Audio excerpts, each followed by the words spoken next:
ওই পিচ্ছি, তুই আমার রুমে কি করছিস? হ্যাঁ না মানে ভাইয়া, হ্যাঁ বল, এখানে কি করছিলি?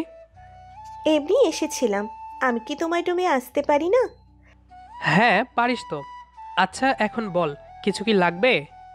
না ভাইয়া, আসলে স্কুলের একটা ছেলে আমাকে খুব খুব বিরক্ত করে। বলে ও নাকি আমাকে ভালোবাসে। অবনী খুব ভয় পেয়ে কথাটা বলল। ও আচ্ছা, আমি কালই ওকে গিয়ে বলে দিয়ে আসবো, তোকে আর বিরক্ত করবে না। আর এতে ভয় পাওয়ার কিছু নেই। তোর যা প্রবলেম হবে বা যা কিছু লাগবে, নির্ভয়ে আমার কাছে বলবি। ওকে? হুম। অবনী কথাটা বলেই মন খারাপ করে চলে যাচ্ছিল। তখনই আমি তার হাত টেনে আমার কাছে নিয়ে এসে বললাম, কি হলো, মন খারাপ করছিস কেন? সত্যিই এই কথাটা বলতেই এসেছিলি নাকি অন্য কিছু? অন্য কিছু না ভাইয়া, এমনিতেই ভালো লাগছে না। আচ্ছা ঠিক আছে, যা খাবার খেয়ে ঘুমা। কাল আমি তোকে সাথে নিয়ে স্কুলে যাব। ওকে? তুমিও চলো। আমার এখন খিদে নেই, আসার সময় আতিকদের বাসা থেকে খেয়ে আসছি। তুই গিয়ে খা। ওহ। আজ কেন যেন পিচ্চিটাকে দেখে এমন মনে হচ্ছে সে কোনো একটা কারণে আমার ওপর অভিমান করে আছে। ওর আচরণ এমন মনে হয় সে আমাকে খুব পছন্দ করে। জানি না এটা ওর আবেগ নাকি সত্যি আমাকে ভালোবাসে। আমি খেয়ে এসেছি শুনে পিচ্চিটা আবারও মন খারাপ করে চলে যাচ্ছিল, তাই আমিও তার পেছন পেছন চলে আসলাম। যদি আমার সাথে খেলে তার মন কিছুটা ভালো হয়। অবনী আমার বড় খালার মেয়ে। খালু আর আমার আব্বু মিলে শহরে একটা বাসা কিনেছেন। আমরা সবাই মিলেমিশে সেই বাসাতেই থাকি। পিচ্চিটা আমার থেকে 6 বছরের ছোট, সারাক্ষণ আমাদের এখানেই থাকে। এবার ক্লাস 10-এ পড়ছে। বয়স কম হলেও দেখতে খুবই সুন্দর। আমার আম্মুর খুব ইচ্ছে অবনীকেই তার ছেলের বউ করে আনবে। ওর ভাবে বোঝা যায় সেও আমার বউ হতে 2 পায়ে রাজি। সে যাই হোক, আমি এখন এসব নিয়ে ভাবি না। অবনী আর একটু বড় হোক, তারপর যদি সে চায় তাহলে আমার এই বিয়েতে কোনো আপত্তি নেই। বর্তমানে এমন ভালো একটি মেয়ে পাওয়া খুবই কঠিন, আর আমি তাকে পেয়েও হাতছাড়া করতে চাই না। পরের দিন সকালে অবনীকে স্কুলে যাওয়ার জন্য রেডি হতে বলে ডাকছি। আমার কেমন যেন ওই ছেলেটার ওপর খুব রাগ হচ্ছে। ওর সাহস হয় কী করে অবনীকে ভালোবাসি বলার? কিন্তু আমার এরকম কেন মনে হচ্ছে? এসব ভাবছিলাম, তখনই অবনী বলল। ভাইয়া তোমার বাইক নিয়ে যাবে প্লিজ। অবনীর কথা শুনে আমি ওর দিকে কিছুক্ষণ তাকিয়ে রইলাম। স্কুল ড্রেসে ওকে খুবই সুন্দর লাগে, তাই হয়তো ছেলেটা পিচ্চিটার প্রেমে হাবুডুবু খাচ্ছে। এই ভাইয়া প্লিজ তোমার বাইক নিয়ে চলো না। আচ্ছা ঠিক আছে, তুই ড্রেস চেঞ্জ করে বোরখা পরে আয়, আমি বাইক নিয়ে দাঁড়াচ্ছি। ওকে বোরখা পরতে বলাই পিচ্চিটা আমার দিকে হাঁ করে তাকিয়ে বলল। কেন ভাইয়া, স্কুলে তো সবাই স্কুল ড্রেস পরেই যায় তাই না? হ্যাঁ যাই, কিন্তু তুই যাবি না। এভাবে গেলে তো ছেলেরা নজর দিবেই। আচ্ছা ঠিক আছে ভাইয়া। অবনী রুম থেকে বেরিয়ে যেতেই আমি বসা থেকে উঠে বাইকের চাবি চাইতে আম্মুর কাছে আসতেই আম্মু বলল।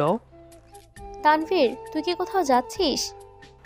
হ্যাঁ আম্মু, আমি অবনীকে নিয়ে স্কুলে যাচ্ছি। কেন? অপনি তো একাই যেতে পারে। কিছু কি হয়েছে? না আম্মু, আমার একটা ছোট কাজ ছিল, তাই ভাবলাম ওকে সাথে নিয়ে যাই। আচ্ছা ঠিক আছে, এই নে টাকা। ওকে একটা ব্যাগ কিনে দিস। ওর স্কুল ব্যাগটা অনেক পুরনো হয়ে গেছে। তাই আজ সকালে ইয়াসমিন বলছিল ওর আব্বুর অনেক কাজের চাপ, তাই তোকে গিয়ে কিনে দিতে। হ্যাঁ আম্মু, টাকা লাগবে না, আমি কিনে দিব।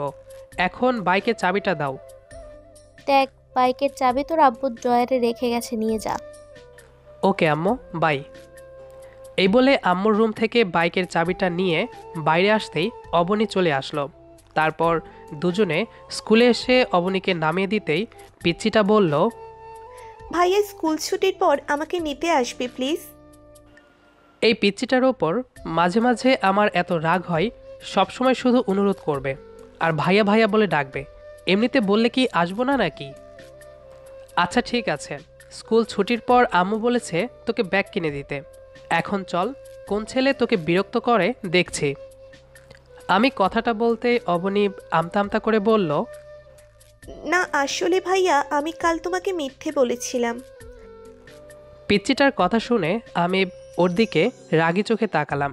সে ভয় পেয়ে চোখ নামিয়ে নিল। অবনী, তুমি কেন আমাকে মিথ্যা বলেছ? হ্যাঁ, জানো তোমাকে কেউ বিরক্ত করে শুনে আমার কতটা টেনশন হচ্ছিল। আমি তাকে তুমি করে বলাই সে আমার দিকে তাকিয়ে বলল, এই ভাইয়া, তুমি আমাকে তুমি করে বলছো? হ্যাঁ বলছি, কারণ তোমাকে তুই করে বলতে আমার কেমন জানি লাগে। সরি ভাইয়া, তুমি আমার সাথে আসবে তার জন্যই আমি মিথ্যে বলেছিলাম। আমি তার কথা শুনে খুব শান্ত গলায় বললাম, কেন? তুমি যদি আমাকে স্কুলে নিয়ে আসতে বলতে, আমি কি তোমাকে নিয়ে আসতাম না? সে আমার কথায় চুপ করে নিচের দিকে তাকিয়ে আছে। আমি বুঝতে পেরেছি সে আমাকে সত্যিই খুব পছন্দ করে, তাই আমার সাথে কিছু সময় কাটানোর জন্যই এমন করছে। নিজের মনে মুচকি হেসে তাকে রেখে বাসায় ফিরলাম। বিকেলে অবনীকে আনতে গিয়ে দেখি সে এখনও মন খারাপ করে আছে। আমি সে দাঁড়াতেই চুপচাপ বাইকে উঠে বসলো। ওর মন খারাপ দেখে আমারও খুব খারাপ লাগছে, তাই অবনীকে নিয়ে স্কুলের পাশের পার্কে আসলাম। অবনী আর আমি পাশাপাশি হাঁটছি। হঠাৎই থেমে গিয়ে সে আমাকে জড়িয়ে ধরল। আমি যেন নিজের চোখকেও বিশ্বাস করতে পারছি না। আমি যেই তাকে নিজের থেকে ছাড়াতে যাব, তখনই পিচ্চিটা যা করলো। আমি অবনীকে ছাড়াতে যেতেই সে আমার বুক থেকে মাথা তুলে সোজা আমার গালে কিস করলো। তারপর আবারও লজ্জায় আমার বুকে মুখ লুকালো। এই পিচ্চি, তুমি এসব কি করছো? আমার এমন প্রশ্ন শুনে সে আমার দিকে রাগী চোখে তাকালো। এমন বিহেভ করছে যেন আমি তার অনেক দিনের বয়ফ্রেন্ড। কি হলো? এভাবে তাকিয়ে কি দেখছো? এই, একদম চুপ। আমার যা ইচ্ছে করব, তাতে তোমার কি? হ্যাঁ, তুমি বুঝো না আমি তোমাকে? আর কিছু না বলেই থেমে গেল। তখনই আমি বললাম, হ্যাঁ, আমি কি বুঝবো শুনি? জানি না, তুমি বুঝে নাও। তা আমি কি বুঝে নেব? চাও, তোমার বুঝতে হবে না। তুমি শুধু আমাকে ফুচকা খাওয়াতে নিয়ে চলো, তাহলেই হবে। ওকে, খাওয়াবো। তার আগে আর একটা কিস দাও। এই, কিস দিব মানে? ভাইয়া, তুমি এসব কি বলছো? এই পিচ্চি, কার সাথে রাগ দেখাচ্ছ? হ্যাঁ, আর কিস তো তুমি এইমাত্রই দিয়েছ, তাহলে ভাইয়া কেন বলছো? অবনী আমার কথা শুনে খুব অবাক হয়ে তাকিয়ে আছে। সে হয়তো ভাবতে পারেনি আমি তাকে এত সহজে মেনে নিব। সে ভেবেছিল তার এমন আচরণে আমি খুব রেগে যাব।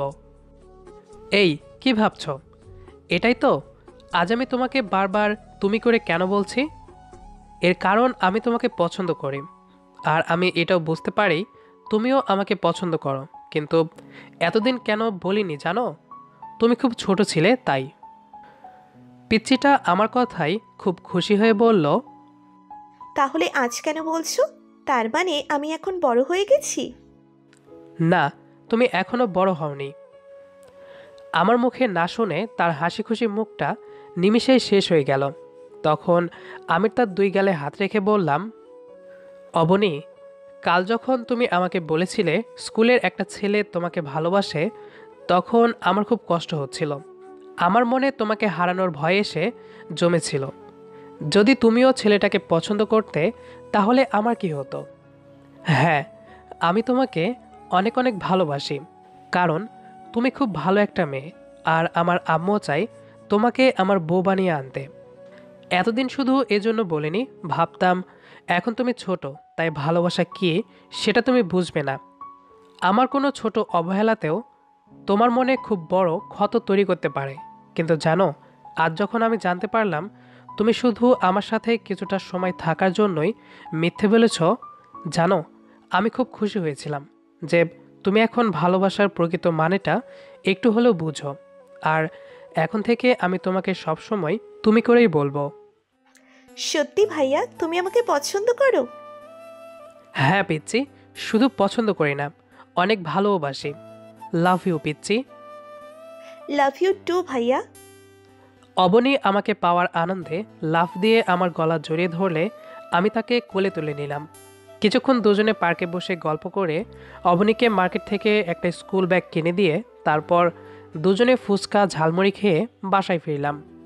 আর কিছুদিন পরেই আমার অনার্স ফাইনাল ইয়ারের পরীক্ষা, তাই তাড়াতাড়ি ফ্রেশ হয়ে পড়তে বসলাম। রাত 8টার দিকে হঠাৎ পিচ্চিটা রুমে এসে আমার কোলে বসলো। আমি তার দিকে তাকিয়ে দেখি মুখে হালকা লজ্জার ছাপ। কি হয়েছে পিচ্চি, এত লজ্জা পাচ্ছ যে? পড়া ছেড়ে তুমি এখানে কি করছো? তার থুতনিতে হাত রেখে কথাটা বলতেই সে লজ্জা লজ্জা মুখ করে নিচের দিকে তাকিয়ে বলল, ভাইয়া, আপু আর খালু নিচে আমাদের বিয়ের কথা বলছিলেন। তার কথা শুনে মুচকি হেসে অবনীর গালে ঠোঁট ছুঁয়ে বললাম, আর তাই আমার পিচ্চিটা এত লজ্জা পাচ্ছে, তাই তো? হুম। আচ্ছা, আমার তো কিছুদিন পর পরীক্ষা, তারপরই তোমার পরীক্ষা। তাই আমি ভাবছি পরীক্ষার পর আমরা বিয়ে করব, ঠিক আছে? হুম, ঠিক আছে। ততদিনে আমরা ছুটিয়ে প্রেম করব। হ্যাঁ, এখন যাও পড়তে বসো। বলছি, একটু পরে গেলে হয় না? না, তুমি গিয়ে আর কিছুক্ষণ পড়ো, তারপর খেয়ে ঘুমিয়ে পড়বে। আমি চলে যেতে বলাই অবনী কিছুটা মন খারাপ করে উঠে চলে যাচ্ছিল। এমন সময় আমি তার হাত টেনে বললাম, এই শোনো। আমার ডাক শুনে অবনী হাসি মুখে আমার কাছে আসলে আমি বললাম, এরপর থেকে আমাকে তানভীর বলে ডাকবে, নো ভাইয়া, ওকে? সে আমার কথায় মাথা নাড়িয়ে রুম থেকে বেরিয়ে গেলে আমি আবারও পড়ায় মন দিলাম। কিছুদিন পর আমরা বিদায় শিক্ষার্থী, তাই ভার্সিটিতে খুব বড় করে অনুষ্ঠানের আয়োজন করা হয়েছে। এতে আমাদের অভিভাবকরাও উপস্থিত আছেন। আমি অবনীকে সঙ্গে নিয়ে এক সাইডের বেঞ্চে বসেছি। এমন সময় আমার বেস্ট ফ্রেন্ডকে দেখলাম কিছুটা দূরেই দাঁড়িয়ে আছে। আমি ওকে দেখে খুব অবাক হলাম। ওর নাম আতিক, প্রায় 2 বছর ধরে নিখোঁজ। কোনোদিন ওকে দেখতে পাবো স্বপ্নেও ভাবিনি। আমি অবনীকে বসতে বলেই আতিকের কাছে চলে আসলাম। তারপর ওর নাম ধরে ডাকতেই পেছনে ফিরে আমাকে দেখেই দৌড়ে এসে জড়িয়ে ধরল। আমিও ওকে শক্ত করে জড়িয়ে ধরে বললাম, কেমন আছিস হারামি? এতদিন কোথায় ছিলি? শালা, আমাদের তুই এভাবে ভুলে যেতে পারলি কি করে? একবার কল দিয়েও তো বলতে পারতি কেন চলে গেলি। আরে ভাই, বলছি, আগে থাম। এত প্রশ্ন একসাথে করলে তো আমি কনফিউজড হয়ে যাব। ওকে বল, তুই এতদিন কোথায় ছিলি? আমি এতদিন মামার বাড়িতে ছিলাম, সেখানকার ভার্সিটিতেই পড়ছি। হারামি, তাহলে আমাদের সাথে কন্ট্যাক্ট করিসনি কেন? সরি দোস্ত, তোরা তো জানিস আমি সাদিয়াকে কতটা ভালোবাসতাম। আমাদের প্রায় 3 বছরের রিলেশন ছিল, কিন্তু সে আমাকে ভুলে একটা পয়সাওয়ালা ছেলেকে বিয়ে করে নিল। সেদিন আমি খুব কষ্ট পেয়েছিলাম, এতটাই ভেঙে পড়েছিলাম যে বাসায় ফিরে আত্মহত্যা করতে গিয়েছিলাম। তখনই আম্মু এসে দেখে ফেলে, তারপর আমাকে অনেক বুঝিয়ে মামার বাড়িতে নিয়ে যায়। বিশ্বাস কর, আমি কিছুটা স্বাভাবিক হতেই তোদের সব জানাতে চেয়েছিলাম, কিন্তু আম্মু করতে দেয়নি। তোদের সাথে থাকলে নাকি আমার সাদিয়ার কথা আরও বেশি মনে পড়বে, তাই আর বলা হয়নি। হ্যাঁ বন্ধু, ওই মেয়েটি আসলে তোকে ভালোই বাসেনি, না হলে বিয়ের আগের দিন ঠিক পালিয়ে আসতে পারতো। আচ্ছা, এখনও ও স্মৃতি নিয়ে পড়ে আছিস নাকি বিয়ে করে সংসারী হয়ে গেছিস? আরে না, তোদের সারা বিয়ে করব সেটা পসিবল না বন্ধু। তবে সেখানে থাকতে থাকতে আমার মামাতো বোন সামিয়াকে খুব ভালোবেসে ফেলেছি দোস্ত। বলিস কি, ভালোই তো। হ্যাঁ। আচ্ছা, তোর খালাতো বোনের কি খবর? বিয়ে করেছিস নাকি তোকেও? আরে না, ও তো অনেক ছোট। কিছুদিন আগে থেকেই দুজনে চুটিয়ে প্রেম করছি। ভাবছি ওর এসএসসি পরীক্ষা শেষ হলে বিয়েটা সেরে ফেলবো। যাক, তাহলে তো তোর বিয়ের দাওয়াতটা পাওয়া যাবে। হ্যাঁ, সেটা হবে। চল বাকিদের সাথে কথা বলে আই। হ্যাঁ চল। তারপর আমি আতিককে নিয়ে অন্য বন্ধুদের কাছে আসলাম। ওরা আতিককে দেখেই মারামারি শুরু করে দিল। ওদের সাথে আরেক কিছুক্ষণ কথা বলে অবনীর কাছে আসতে দেখি আমার চেয়ারে একটা ছেলে বসে আছে। ছেলেটা বারবার অবনীর সঙ্গে কথা বলতে চাইছে। এতে অবনী খুব বিরক্ত হচ্ছে, যা ওর এদিক ওদিক তাকানো দেখেই বোঝা যাচ্ছে। আমি কিছুটা রেগে সেখানে যেতেই দেখি ছেলেটা আমাদের জুনিয়র। আমাকে দেখেই সাথে সাথে উঠে গেল। তখনই অবনী বলল, সম্রাট, তুমি এতক্ষণ কোথায় ছিলে? ওই ছেলেটা আমাকে সেই কখন থেকে বিরক্ত করছিল। সরি সোনা, আমার এক বেস্ট ফ্রেন্ডের অনেকদিন হলো কোনো খোঁজ পাচ্ছিলাম না। আজ হঠাৎ ওকে ক্যাম্পাসে দেখলাম, তাই ওর কাছে গিয়েছিলাম। ও আচ্ছা, তোমার বন্ধু এতদিন কোথায় ছিল? আতিক ওর মামার বাড়িতে ছিল। জানো, ও সাদিয়া নামের একটা মেয়েকে অনেক বেশি ভালোবাসতো, কিন্তু মেয়েটি ওকে ছেড়ে অন্য একজনকে বিয়ে করে নেয়। তাই ওর মানসিক অবস্থা তেমন ভালো ছিল না, তাই আমাদের সাথে কোনো রকম কন্ট্যাক্ট করেনি। মেয়েটি খুবই স্বার্থপর ছিল, তাই চলে গেছে। হ্যাঁ, হবে হয়তো। আচ্ছা, আমি যদি কখনো এমন করি তখন তুমি কি করবে? এই, একদম ওসব চিন্তা মাথায় এনেছো তো এক্ষুনি কাজে অফিসে তুলে নিয়ে গিয়ে বিয়ে করব, বুঝলে? এই, আমি তো এমনিই বলছিলাম, আমি তোমাকে সত্যিই ভালোবাসি, আর তাই কোনো দিনও ছেড়ে যাব না ইনশাল্লাহ। হুম, আমিও খুব ভালোবাসি এই পিচ্চিটাকে। আমাদের কথার মাঝেই প্রিন্সিপাল স্যার স্টেজে উঠলেন, তাই আমরাও সেদিকে মনোযোগ দিয়ে স্যারের বলা কথাগুলো শুনছিলাম। অন্যদিকে অবনী খুবই বিরক্ত হচ্ছিল, কারণ তার কাছে এই কথাগুলো বকবক মনে হচ্ছে। শত হলেও এখনও সে অনেকটাই পিচ্ছি। আজ 1 মাস হলো অবনীর এসএসসি পরীক্ষা শেষ হয়েছে। পরীক্ষা শেষ হওয়ার দিন থেকেই পিচ্চিটা বিয়ের জন্য আমাকে পাগল করে দিচ্ছে। এদিকে আর 15 দিন পরেই আতিকের বিয়ে, সেখানেও যেতে হবে, কিন্তু অবনী তো মানছেই না। আমি তাকে কথা দিয়েছিলাম তার পরীক্ষা শেষ হলেই আমরা বিয়ে করব, তাই সে খুব রেগে খাটের উপর বসে আছে। আমি তার কাছে গিয়ে চুপিসারে বললাম, আতিকের বিয়ের পরই আমরা বিয়ে করব। সেটা শুনে অবনী আরও রেগে গিয়ে উঠে চলে যাচ্ছিল, তখনই আমি তার হাত টেনে আমার খুব কাছে নিয়ে এলাম। এই ছাড়ো, বিয়ে না করলে তুমি আমাকে একদম ছুবে না। বিয়ে করব তো সোনা, একটু বোঝার চেষ্টা করো। আমার বন্ধুর বিয়ে, আর ও আমার বেস্ট ফ্রেন্ড। এখন যদি আমরাও বিয়ে করি তাহলে আতিক খুব কষ্ট পাবে। হ্যাঁ, তাহলে ওদের সাথে আমরাও একদিনেই বিয়ে করি, তাহলেই তো হয়। পিচ্চি, তুমি কি সিরিয়াস? হ্যাঁ, আমি সিরিয়াস, প্লিজ। আচ্ছা ঠিক আছে, আমি আম্মুকে বলছি আমরা 2 বন্ধু একসাথে বিয়ে করব। এবার তুমি একটু হাসো। আমি বিয়েতে সম্মতি দিতেই অবনী খুব খুশি হয়ে আমাকে শক্ত করে জড়িয়ে ধরতেই আমি তার কপালে চুমু এঁকে দিলাম। পিচ্চিটা দিন দিন অনেকটাই বড় হয়ে যাচ্ছে। এই তো কিছুদিন আগেই আমার সাথে কথা বলতেই ভয় পেত, আর এখন সেই পিচ্চি অবনী আমার ওপর রাগ দেখায়, অভিমান করে, সেই সাথে খুব ভালোবাসে। আমিও তাকে পেয়ে খুব খুব হ্যাপি। অবনীর ইচ্ছাতেই আম্মুকে বলে আমাদের বিয়ের ডেট আতিকের বিয়ের দিনই ফিক্সড করলাম। আব্বু আতিকের আব্বুর সাথে কথা বলে একটা বড় রিসোর্ট ঠিক করেছেন, সেখানেই আমাদের বিয়ে অনুষ্ঠিত হবে। তার কিছুদিন পরেই আমাদের পরিকল্পনা মতো বিয়েটা সম্পন্ন হলো। বাসর ঘরে এসে আমি যেই অবনীকে জড়িয়ে ধরেছি তখনই সে বলল, ভাইয়া, আমি কিন্তু এখনো অনেক ছোট, তাই তুমি আমার কাছে আসার একদম চেষ্টা করবে না। কি? আমি ভাইয়া? হ্যাঁ, তুমি তো আমার সম্রাট ভাইয়া। দাঁড়াও পিচ্চি, আমি তোমার কে সেটা এক্ষুনি দেখাচ্ছি। এই প্লিজ, আমার কিন্তু খুব ভয় করছে। কোনো ভয় নেই সোনা, কাছে আসো। আজ তোমাকে আদরে আদরে ভরিয়ে দেব জান পাখি। আমাদের আজকের গল্পটি আপনার কাছে কেমন লেগেছে সেটি অবশ্যই কমেন্ট করে জানাবেন। দেখা হবে আবারও নতুন কোনো গল্প নিয়ে। সে পর্যন্ত আমাদের সাথেই থাকুন। ধন্যবাদ সবাইকে।